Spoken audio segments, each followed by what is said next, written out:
여러분 안녕하세요. 저는 해커스학원 그리고 참스터디에서 리스닝 파트를 강의하고 있는 한승태입니다.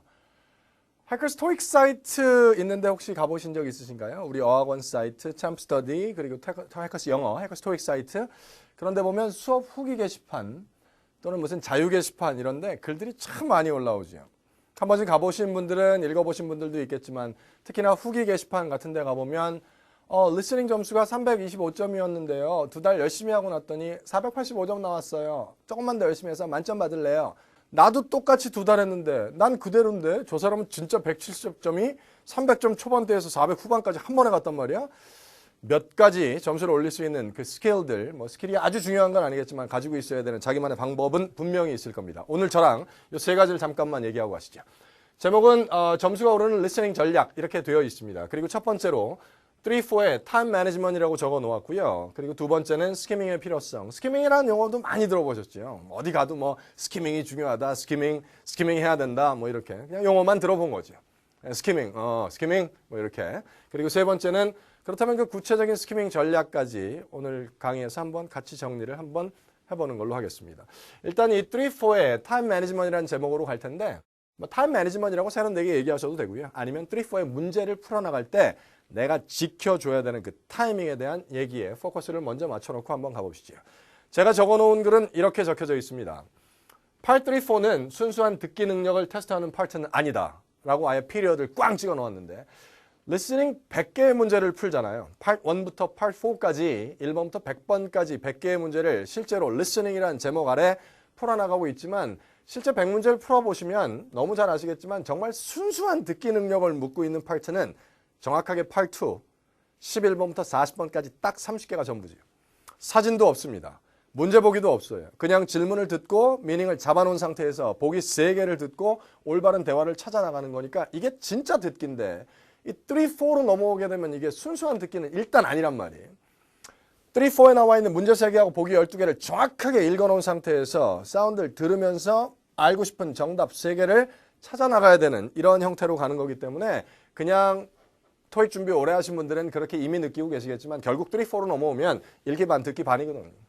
정확하게 읽어놓고 그리고 사운드를 들어야 되는 거고 다시 내가 혼자서 문제하고 보기를 정확하게 읽어놓고 그걸 들으면서 정답을 찾아나가는 거라 결국에 3, 4로 넘어오게 되면 대화나 지문이 나오기 전에 문제하고 보기를 내가 얼마나 정확하게 잡아놓았냐가 승패를 한 반 정도는 가른다고 할 수 있습니다. 예전부터 생각한 건 그런 거 있어요. Part 3의 대화문이 정기 토익에 나오는 것 중에 짧게 나오는 대화문은 특히나 41, 2, 3번이나 44, 5, 6번 25초가 채 안 되는 것도 있습니다. Part 4에 나와 있는 지문 중에 지문이 정말 길다 하더라도 실제 정기 토익에서는 45초를 넘기는 것들은 별로 없습니다. 보통 짧으면 25초, 길어봐야 한 45초. 어떤 사람이 30초짜리 대화를 들었어요. 그리고 나서 자신 있게 얘기합니다. 난 이 대화의 내용을 완벽하게 이해했다. 그 30초 동안에 무슨 내용이 얼마나 많이 나왔길래 이 사람이 이렇게 자신 있게 대화의 내용을 완벽하게 이해했다라고 얘기하는지. 어떤 사람은 이런 사람도 있죠. 30초짜리 대화문을 듣고 나서 전반적으로 무슨 말인지 알겠다. 전체적인 흐름은 잡았는데 완벽하게 못 들은 것 같은데 과연 그 사람은 그 30초에 무슨 내용을 얼마나 많이 놓쳤길래 그렇게 완벽하게 못 들었다고 조심스럽게 얘기를 하는지 실제로 들어가 보면 두 사람의 듣기의 실력에는 큰 차이가 없을 수도 있다는 얘기입니다. 30분짜리 강의를 들은 것도 아니잖아요. 30초짜리 짧은 대화문을 듣고 완벽하게 잡았다고 얘기하는 사람과 그렇지 않다는 사람은 그게 듣기에 큰 차이는 없을 거라고 봅니다. 특히나 비슷한 레벨의 분들이시라면 더더욱 그렇겠죠. 근데 막상 문제를 풀어놓고 채점을 해서 그걸 점수로 환산을 해보면 두 사람 사이에 점수차는 굉장히 크게 벌어지거든요. 그러니까 뭔가 원인은 있는 거예요. 듣기 실력에 큰 차이 없지만 점수의 차이가 많이 난다는 건 제가 볼 땐 아마 그게 읽기의 문제일 수도 있다는 얘기입니다. 정확하게 문제 3개하고 보기 12개만 잡아놓고 들으면 듣다 틀리는 일이 별로 없는데 나 이상하게 이거 문제 읽어나가다가 세 번째 문제도 다 못 읽었는데 사운드 막 나오니까 허겁지겁 사운드를 들으라고 쫓아가고 하다 보면 나중에 틀리는 문제들이 좀 많아지지. 그런데 너무 신기한 게도 나중에 다시 그 대화문을 들으면 이걸 왜 틀렸나? 이걸 왜 못 잡았지? 나 진짜 왜 이래? 이걸 왜 놓친 거야? 이런 것들이 실제로 있다는 거예요. 그러면 그게 듣기의 문제가 아닐 수도 있다는 얘기입니다. 정말로 듣기 어려운 건 2, 3번 들어도 안 들려야지 정상이지. 두 번째 들을 때 쭉쭉 내 귀에 들리는 건 최초에 들을 때 문제하고 보기를 들을 수 있는 힘이 아직은 약한 상태에서 사운드와 함께 출발해서 그런 경우가 분명히 있을 거란 얘기입니다. 그런데 그 문제하고 보기를 정확하게 이해하기 위해서는 시간이 확보되어 있어야 되는데 뭐 시간만 있으면 누구나 다 읽지 않겠어요? 3, 4의 문제하고 문제를 넘어가면서 계속 문제를 풀면서 이 ETS에서 이 문제를 출제할 때 정말로 신의 한 수다 이렇게 얘기할 수 있는 건 3, 4의 문제와 문제가 넘어가는 그 사이를 굉장히 시간을 제한시켜 놓았다는 거. 아마 그 시간에 제한이 없었다면 실력이 비슷한 사람들끼리는 점수의 차이가 크지 않아서 실력을 변별할 수 있는 판단력이 아마 흐려질 겁니다. 근데 토익은 리스닝만 해도 495점부터 5점까지 어마어마한 격차를 보이잖아요. 자, 이걸 한번 정리해 보시죠. Part 2를 마무리하고 Part 3로 넘어옵니다. 그럼 Part 3의 Directions가 나오죠. Part 3 Directions 하면서 Directions가 27초 동안 쫙 나옵니다. 30초가 조금 안 되는 시간인데 근데 그 Part 2가 끝나고 나서 Part 3의 Directions가 나올 때까지 인터벌이 약 7초 정도가 잡혀져 있어요. 그러면 그 시간을 살짝 합하면 32초가 살짝 넘습니다. 이 32초라는 시간 동안에 우리는 뭘 하냐 하면 41, 2, 3번 문제 3개 하고 보기 12개를 내가 잡을 수 있는 한에선 최대한 정확하게 우리말로 잡아나가려고 연습을 하는 거죠. 그걸 영문으로 빠르게 그냥 읽어놓는 게 아니라 의미를 정확하게 우리말로 잡아나가려고 연습을 합니다. 그럼 32초 동안에 41, 2, 3번 문제 3개하고 보기 12개를 잡아놓은 상태에서 대화가 나오죠. Question 41 through 43 refer to the following conversation. 그럼 그 대화를 들으면서 우리는 정답 3개를 찾아나가는 거란 말이에요. 그리고 나서 대화가 끝나면 41번 문제를 읽어줍니다. Number 41 하고 질문이 나오고 인터벌이 정확하게 8초입니다. 그리고 number 42 질문이 끝나고 나면 인터벌 8초. number 43 질문이 나오고 인터벌이 8초. 그럼 요거 3개를 더하면 24초. 근데 질문을 읽는 시간도 있을 거 아니에요. 그게 보통 3초에서 4초. 이 시간을 다 더해 보았더니 이 대화문이 끝나고 다음번 대화가 시간 나올 때까지 나한테 주어지는 시간이라는 건 고작 34에서 한 35초. 바꿔 얘기하면 내가 다음 문제 3개하고 보기 12개를 잡아나갈 수 있을 때 쓸 수 있는 맥시멈 타임이라는 건 고작 34에서 35초. 그럼 이 34, 5초 동안 문제 3개하고 보기 12개를 완벽하게 이해해 놓은 상태에서 사운드를 들어야 되는데 쉽진 않겠죠. 거기 하나 더 있어요. 이 34, 5초라는 시간을 확보하려면 41, 2, 3번 대화문이 끝남과 동시에 이 셋을 마무리하고 다음 문제로 넘어가야 된다는 얘기인데 대화나 지문이 끝남과 동시에 그 셋을 마무리하고 다음 셋 준비를 해서 넘어가는 걸 우리 일반적으로 타임 매니지먼트 또는 3, 4의 문제를 풀어나갈 때 지켜줘야 될 타이밍이라고 얘기합니다. 그런데 이 문제와 문제 사이 넘어가는 이 타이밍을 유지하려다 보면 누구나 이 두 가지의 형태로 갈리게 되죠. 대화나 지문이 끝나기 전에 정답을 모두 찾는 경우도 있습니다. 41, 2, 3번의 대화를 들으면서 각각 문제에 대한 정답의 단서를 하나씩 잡아나가서 대화가 끝난과 동시에 또는 끝나기 직전에 정답 3개를 다 잡아놓는 것도 있어요. 근데 물론 그게 정답이 아닐 수는 있어요. 그러니까 내가 고른 답 3개를 정답이라고 그래. 그럼 정답일 수도 있어요. 아닐 수도 있고. 어쨌든 내가 생각하는 정답 3개를 잡아놓고 대화가 끝나는 경우도 있고 이럴 땐 누구나 기분 좋게 다음 셋으로 넘어갑니다. 누가 안 가겠어요. 답 3개 다 골랐는데 설령 그게 정답일지 오답일지 몰라도 나는 3개를 마킹해놓고 대화가 끝났으면 넘어가서 다음 문제를 잡아나가기 시작하는 거죠. 근데 반대 경우도 분명히 있을 거란 말이에요. 대화나 지문이 끝났는데도 정답을 찾지 못한 경우도 있습니다. 대화를 쭉 들으면서 41번 그리고 42번 문제에 대한 정답을 찾아놓고 43번이 그대로 남아있는데 대화가 땅 끝나버리면 이때 이 문제를 뭐 강의에서 이런 얘기를 하는 걸 아주 선호하진 않습니다만 직설적으로 가면 이때 이런 문제가 나왔을 때 이걸 A, B, C, D 중에 임의에 아무거나 그대로 찍어놓고 넘어가는 걸 우린 그냥 타이밍을 맞춰서 문제를 풀어나가는 거라고 얘기를 하고 있는데 받아들이기가 조금 어려우실 수는 있습니다. 아이 뭐라는 거야. 아니 문제 3개를 풀어야 되는데 아니 답 2개 골라놓고 이거 아직 답을 못 찾았는데 대화가 끝났다 그래서 이걸 그냥 아무거나 찍어놓고 다음 걸로 넘어가라고? 에이 그럼 안 되지. 이걸 빨리 다시 읽으면 나 답 찾을 수 있을 것 같은데 찾을 수도 있죠. 그렇게 해서 하나를 찾아놓고 넘어가면 이 문제 하나 보는데 뭐 타이밍 깨는 사람들이 제가 지금부터 얘기하는 타이밍을 깬다는 얘기는 대화나 지문이 끝났는데 다음 셋으로 이동하지 않고 답을 못 찾은 문제를 끝까지 정답을 찾으려고 거기 머물러 있는 걸 그냥 습관적으로 타이밍을 깬다고 말씀을 드릴 텐데 이렇게 타이밍을 깨게 되면 여기서 머무르는 시간이 사실 그렇게 길지는 않습니다. 오래 보시는 분들이 한 7, 8초 정도 보는 거고 그렇지 않은 분들은 뭐 한 4, 5초 정도 보다가 이건가 하고 마킹하고 넘어가는 건데 그럼 그게 34, 5초 동안에서 시간이 빠져나가는 거예요. 그러면 7, 8초 정도를 날리고 넘어가면 시간을 날린단 말이에요. 시간을 날리고 넘어가면 그 다음 문제로 넘어가서 문제 3개하고 보기 12개를 읽어나가는데 내가 쓸 수 있는 시간이랑 이제 고작 27초도 채 안 남아 있습니다. 근데 그 27초라는 시간 동안에 문제 3개하고 보기 12개를 보기가 어렵거나 불가능하거나 둘 중에 하나거든요. 정말로 운이 좋게 보기가 짧은 것들로 3개만 깔려 있으면 잡아낼 수도 있겠죠. 하지만 이런 형태로 연습을 하시게 되면 실력의 발전이 굉장히 늦어진다는 거. 뭐 여담인데 요거 하나만 말씀드릴까요? 예전에 그 스터디를 관리하던 팀에 아주 친한 친구분 2분이 같이 수업을 하고 계셨는데 2분의 실력이 굉장히 비슷합니다. 그래서 이 친구들이 아주 좋다고 할 수는 없겠지만 이 친구들이 항상 풀셋 또는 과제를 풀 때마다 내기를 해요. 그래서 채점을 했을 때 한 문제 더 틀린 사람이 이 친구한테 제 기억에 그 당시에 500원씩을 주기로 얘기를 하고 문제를 풀어나갑니다. 그러니까 어떤 날은 이 친구가 이기고 어떤 날은 이 친구가 이기는데 나중에 경쟁이 돼서 문제를 풀 때 정말 최선을 다해서 푸는 거예요. 근데 그 중에 한 친구가 저는 분명히 클래스에서 문제를 풀어나갈 때 정답을 못 찾은 게 있으면 아무거나 찍어놓고 넘어가 달라고 계속 타이밍에 대한 걸 강조하는데 문제를 풀어나가다 정답이 안 나오니까 이걸 그냥 찍고 넘어가면 이 친구한테 질 것 같으니까 어떻게 해서든지 끝까지 문제하고 보기를 읽어나가고 본인이 생각하는 정답을 끝까지 잡아나가면서 문제를 풀어나가는 형태로 타이밍을 계속 깨는 겁니다. 이걸 찍는다는 건 상상이 안 돼요. 다시 읽으면 답을 찾을 수 있을 것 같은데. 그런데 이 친구가 한 달 내내 다른 친구한테 지는 거예요. 그리고 한 달이 끝난 후에 이 친구가 스스로 깨닫죠.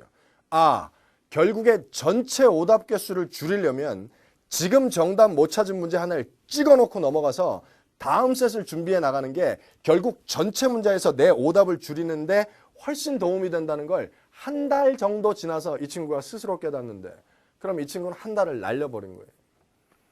정말로 제가 뭐 연구한 거 없이 공부한 거 없이 그냥 막연하게 타이밍 맞추셔야 됩니다. 이렇게 얘기하는 게 아니라고 믿으신다면 이건 정말로 꼭 지켜주셔야 될 룰인데 말이 너무 쉬워요. 아니 문제 풀어나가다 정답 안 나온 거 있으면 그냥 찍고 넘어가서 다음 셋을 준비하셔야 돼요. 지금 이 한 문제랑 싸우는 게 아니라 이 파트 3 전체, 파트 4 전체의 큰 그릇을 큰 걸 목표를 잡고 가시는 건데 지금 이거 하나 다 못 찾았다 그래서 여기서 매달리기 시작하면 그 다음부터는 계속 시간의 압박을 느끼면서 계속 싸우는데 끌려다니시는 결과 그래서 100번 문제가 끝나면 막 지치고 너무 힘들고 리딩을 풀기 싫고 막 이런 느낌까지 최악의 경우를 받을 수도 있으니까 가장 중요한 건 이런 건데 예전에 한번 수영을 한번 배워보려고 수영여행 갔더니 코치가 얘기하는데 뭐 킥을 할 때는 무릎을 굽히면 안 된대요. 무릎을 진짜로 이게 오리발처럼 이렇게 킥을 해야 된다 그러고 숨을 쉴 때는 턱을 당겨야 된다 그러고 스트로크를 할 때는 팔을 멀리 뻗어내야 된다 그러고 아니 말은 다 알겠어요. 근데 물에 들어가면 그게 안 되는데요. 저는 장장 빠지기 싫으니까 뭐 이러고 있는데 무릎은 막 구부러지고 있고 이것도 말은 너무 쉽다니까요. 아니 말 들으면 누구나 할 수 있을 것 같아요. 근데 몸에 익히기가 진짜 어렵습니다. 앞으로 3, 4의 문제를 풀어나갈 때 가장 기본적으로 틀을 잡아놓고 연습하셔야 될 건 정답 3개를 다 찾건 그렇지 않건 간에 대화나 지문이 끝날 때까지 정답을 찾지 못한 문제는 과감하게 인정하시고 이건 놓친 거다. 그리고 마무리해놓고 넘어가서 다시 새로운 셋을 준비해 나가는 이 타이밍이 몸에 완전히 익어져 있는 상태에서 연습을 하셔야 아까 서두에 말씀드린 것처럼 뭐 170점 올랐다, 150점 올랐다, 이제 좀 된다. 이런 느낌을 받으실 수 있을 테니까. 조금 더 가죠. 완벽한 타이밍을 맞추라 그래서 맞췄다. 네가 강의할 때 맨날 얘기하는 거니까 정확한 타이밍을 맞추셔야 됩니다. 맞추셔야 됩니다. 강조를 하길래 나도 이제 이렇게 했다. 그렇게 완벽한 타이밍을 맞추고 넘어갔는데도 다음 문제 3개하고 보기 12개를 정확히 읽어나가기가 어렵다? 이런 분들도 있어요. 있겠죠? 특정 문제 밑에 깔려있는 보기가 이렇게 길면 읽어나가기가 어렵겠죠.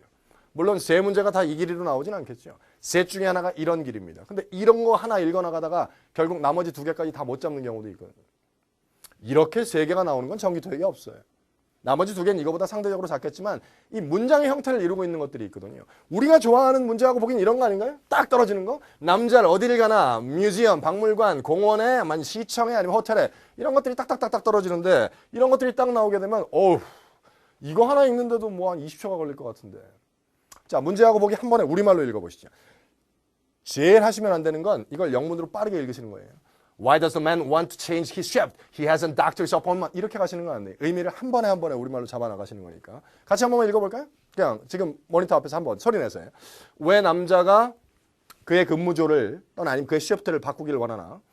첫 번째는 그 남자가 의사의 약속을 가지고 있다는 거죠. 의사랑 약속이 되어 있어서 근무조를 바꾸기를 원하는데 왜? 두 번째는 그 남자가 그의 스파우스, 그의 배우자를 뭐 이렇게 케어해줘야 되는 건가요? 돌봐야 된다. 와이프가 어디 아픈가요? 세 번째는요. 그 남자가 비즈니스 트립을 가야만 해서 그 문제를 바꾸길 원하는 거. 마지막에 그 남자가 트레이닝 엑서사이즈, 운동 중에 injured, 부상을 입어서 다쳐서 그래서 이렇게요. 잘 읽으셨는데. 제가 이 문제하고 보기를 지금 다시 한번 슬라이드에 띄워드릴 테니까 다시 한 번만 자연스럽게 우리말로 한 번에 소리내서 한번 읽어볼까요? 이렇게 한 번에 우리말로 잡아나가는 영문으로 이렇게 밑줄 치는 거 말고요. 한 번에 우리말로 이렇게 찍어나가는 걸로 소리내서 다시 한 번만 읽어보시죠. 자, 갑니다. 저도 한번 같이 갈게요. 그러니까 왜 그 남자는 그의 근무조를 바꾸길 원하나? 의사와 약속이 되어 있어서 그의 배우자를 돌보기 위해서 출장을 가야만 해서 마지막에 뭐 운동 중에 부상을 입어서 이렇게 아까 읽을 때하고 느낌이 똑같진 않으시죠?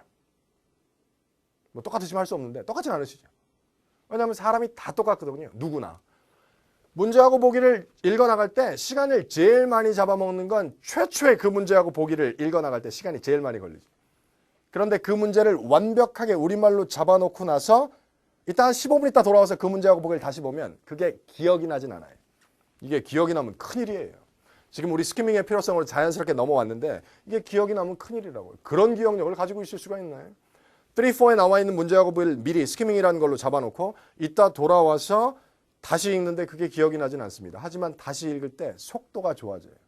그리고 이해도가 확실히 부드러워지죠. 아까 처음 읽을 땐 좀 딱딱한 말로 그의 배우자를 뭐 케어해야 뭐 비즈니스 출장 이렇게 했는데 다시 읽을 땐 조금 느긋해진다니까요. 그래서 그게 우리가 스키밍을 해야 되는 필요성인데 조금만 구체화시켜 드릴게요. 스키밍을 할 수 있는 시간이 총 4분입니다. 문제지를 수량하고 나서 중앙방송이 나오는 1분 30초, 그리고 One Directions 나오는 1분 30초, 그리고 Part 1을 끝나고 나서 Two Direction 나오는 1분이라는 시간, 전체 4분 동안 스키밍을 하실 수 있는데 리스닝의 난이도가 조금씩 올라가고 있죠. 그래서 예전에는 중앙방송이나 One, Two Direction 나올 때 5에 나와 있는 문제를 한 12개에서 14개 정도 목표하고 풀어나가시는 분들도 실제로 정기 토익 시험장에 가면 어렵지 않게 만날 수 있었는데 최근 정기 토익 시험장에서 두드러지게 보이는 특징은 이제 스키밍 하시는 분들이 진짜 많아졌습니다. 3, 4의 후반부에 보기는 점점 길어지고 그리고 대화나 지문의 난이도는 불과 한 1년 반, 2년 전만 비해도 확실히 어렵다는 평이 지배적이라 이젠 스키밍 하는 분들이 많아졌어요. 정확하게 하시는 분들도 있고 좋지 않은 방법으로 하시는 분들도 있으시겠지만 어쨌든 기본적인 틀은 이렇게 좀 잡고 가죠. 중앙방송 나오는 1분 30초 동안은 Part 3에 나와 있는 문제들 중에 보기의 형태가 긴 것들을 잡아나가는 형태의 스키밍을 하는 걸로 하시죠. 그리고 원의 디렉션스로 넘어갈 때 중앙방송이 끝나고 나서 Part 1 디렉션스가 이렇게 시작되잖아요. Listening test. In the listening test. 방송 시작되는 이 방송이 나올 때부터는 Part 4로 이동해서 후반부 1분 30초는 Part 4로 스키밍해서 일단 파트별로 시간을 일단 고르게는 좀 맞춰놓으시고 Part 1이 끝나고 나서 2 디렉션 나오는 1분 동안 3 또는 4 중에 내가 조금 더 약하다고 생각하는 파트로 이동하셔서 1분만 더 문제하고 보기의 의미를 우리말로 잡아나가는 스키밍을 하실 텐데 물론 보기가 긴 것들을 잡아나가는 겁니다. 자, 정기 토익 문제지하고 동일한 구성을 갖추고 있는 문제지는 이렇게 되어 있습니다. 문제지를 펼쳐나가면 Part 3가 항상 문제지의 오른쪽 페이지에서 시작을 하죠. 그래서 41번부터 46번까지 6개의 문제가 수록이 되어 있고 44, 6번을 마무리하면 페이지를 한번 넘기셔야죠. 넘겨놓고 나면 Part 3의 나머지 24개의 문제가 47번부터 70번까지 두 페이지에 이렇게 나란히 그리고 Part 4로 가기 위해서 페이지를 한 번 더 넘기셔야죠. 넘겨놓고 나면 71번부터 88번까지 문제가 18개 그리고 드디어 리스닝 마지막 페이지로 넘어가셔야 89번부터 100번까지 나머지 12개의 문제가 수록이 되어 있는데 간단한 틀을 한번 잡아드릴 테니까 개인적으로 연습하실 때 이 틀대로 한 번만 가보시죠. Part 3는 Part 4도 마찬가지입니다만 보기가 전반부보단 후반부가 길어요. 정기 토익 시험장에 가서 41에서 한번 보기 길어서 다 못 읽었다. 이런 분들을 뵌 적은 별로 없습니다. 그런데 얘가 56번을 넘어가면서 맨 마지막 4개의 셋으로 넘어가면 이제 딱 봐도 보기가 길쭉길쭉한 거, 오른쪽으로 쭉쭉 빠져나와 있는 거, 또는 문장을 쭉쭉 이루고 있어서 딱 봐도 숨이 살짝살짝 막히는 애들이 있습니다. 그러니까 중앙방송 나오는 1분 30초 동안은 이 페이지 안에서 스키밍 하는 걸로 우리끼리 약속을 좀 하고 하죠. 어차피 난이도 높은 문제는 후반부에 있습니다. 그리고 보기의 평균 길이도 후반부가 길어요. 그러면 우리가 원하는 스키밍이라는 건 한 셋을 구성하고 있는 세 문제 중에서 셋 중에 보기가 제일 길어서 나중에 최초에 읽어나갈 때 시간을 제일 많이 잡아먹을 것 같은 것들을 한 셋마다 하나씩 골라놓고 이것들을 완벽하게 우리말로 읽어나가는 형태로 가는 걸로 하시죠. 여기서도 마찬가지예요. 셋 중에 보기가 제일 긴 거. 이거 하나를 보는데 만약에 20초가 걸렸다면 이따 돌아와서 읽어나가시는 데 15초 안쪽 빠른 분들은 거의 한 2배까지 속도가 늘어납니다.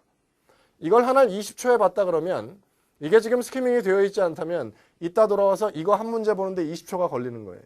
그럼 나머지 두 개를 거의 15초 안쪽으로 읽어야 된다는 얘기인데 그게 사실 불가능한 경우가 후반부엔 꽤 많습니다. 그래서 정말 스키밍을 한다는 건 세 문제 중에 보기의 형태가 제일 길어서 최초에 읽어나갈 때 시간을 제일 많이 잡아먹을 수밖에 없는 것들을 지금 완벽하게 우리말로 해요. 여기서도 하나, 여기서도 하나, 여기서도 하나. 그래서 기본적으로 스키밍할 때 페이지를 이리저리 넘기시는 일이 없어야 돼요. 왜 전기토익 시험장에 가면 스키밍을 한답시고 페이지를 막 이리저리 넘기면서 여기서 뭘 좀 볼까? 다음 장에 뭐 없나? 다음 장에 뭐 없나? 이리저리 넘기면서 실제로 총 3분이라는 시간 동안에 한 1분 정도는 페이지 넘기고 문제 고르다가 시간을 날려버리는 사람들도 있습니다.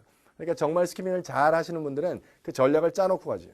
각각의 디렉션스가 나올 때 내가 어느 파트에 몇 페이지로 이동해서 몇 문제를 어떻게 스키밍하면서 최대한 의미를 잡아놓고 가겠다는 형태로 스키밍 하셔야 되니까 간단하게 정리해 드린다고 말씀드렸으니까 오늘 강의에선 이렇게 하시죠. 중앙방송 나올 땐 팔3의 맨 마지막 4개의 셋에서 스키밍 하겠습니다. 방송에서 listening task, 방송이 나오면 가지고 있는 문제지를 2장을 넘기시죠. 그래서 One Direction 나오는 1분 30초 동안은 Part 4의 맨 마지막 4개의 셋에서 1분 30초 동안 이동 없이 스키밍 하는 걸로 하겠습니다. 마찬가지로 각 셋별로 보기가 제일 긴 걸 일단 하나씩 완벽하게 우리말로 잡아나가는 걸로 하시죠. 그리고 1 끝나고 나서 2 디렉션 나올 때 3, 4 중에 한 파트를 결정하시라고 말씀드렸는데 문제를 풀어나가다 보면 둘 중에 내가 좀 약하다고 생각하는 파트가 분명히 있어요. 아, 파트 3는 잘 되는데 이상하게 파트 4에서 오답이 더 나오는 것 같다. 그럼 4를 보셔야지. 파트 4는 오답이 별로 안 나오는데 이 파트 3가 두 사람이 대화를 빨리 해서 그러는지 난 파트 3에서 항상 더 틀리더라. 그럼 파트 3를 스키밍 하시는 게 훨씬 더 효과적이지. 그래서 1 끝나고 나서 2 디렉션 나온 1분 동안에 결정을 미리 하세요. 난 3로 갈 건지 4로 갈 건지.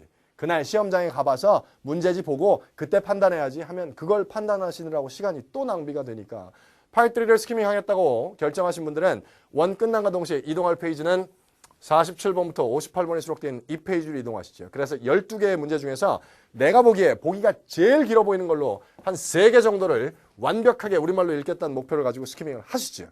나는 2 디렉션 나올 때 4로 갈 거다 하시는 분들은 파트 4에 77번부터 88번이 수록되어 있는 이 페이지에서 딱 3개를 우리말로 잡아나가면서 스키밍하는 형태로 가겠습니다. 빠르게 한번 다시 정리해도 괜찮겠죠? 이미 이해하셨겠지만 우리끼리 잡아놓는 기본적인 틀은 중앙방송이 나오는 시간 동안은 팔3의 맨 마지막 4개 셋이 수록된 이 페이지에서 스키밍, 제일 신경 쓰셔야 될 건 영문으로 빠르게 읽어나가는 스키밍이 아니라 의미를 우리말로 잡아나가는 형태의 스키밍이 되셔야 돼요. 8-7에 독해해보신 분들 아시겠지만 무슨 15줄짜리 아리클 하나 읽어가는데 이거 뭐 사전 몇 번 찾아가고 그 다음에 문장 구조 분석하고 했더니 15줄짜리 지문을 읽는데 이거 누구한테 얘기하기도 좀 창피해요. 15분이 걸렸어요. 15줄을 읽는데 15분. 한 줄을 한 1분씩 읽어나가는 거예요.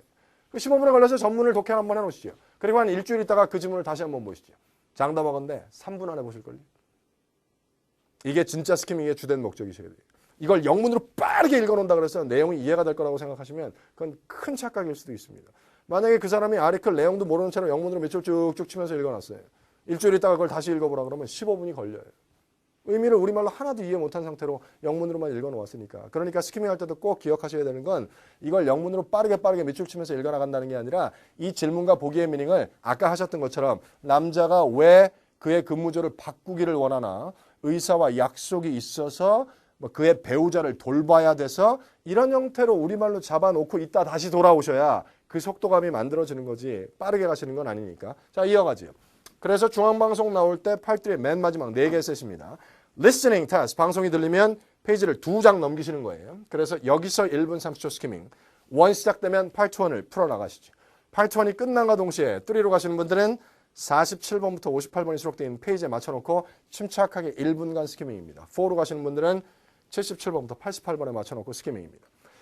잘 만들어 놓은 스키밍은 3, 4 전체를 안정시킬 수도 있어요. 중간중간에 하나씩 내가 잡아놓은 것들이 스키밍으로 만들어져 있으면 풀어나갈 때 확실히 부드럽게 풀어나간다는 사운드를 더 잘 듣게 될 거란 얘기는 아닙니다. 문제하고 보기가 더 정확하게 잡혀져 있기 때문에 들으면서 실수할 일이 많이 줄어든다는 얘기니까. 자, 스키밍도 전략을 잘 세워놓아서 연습을 하신다면 아마 여러분의 실력을 훨씬 더 올릴 수 있는, 뭐 내 실력이 한 요 정도면 한 요 정도 점수가 나와야 되는 거잖아요.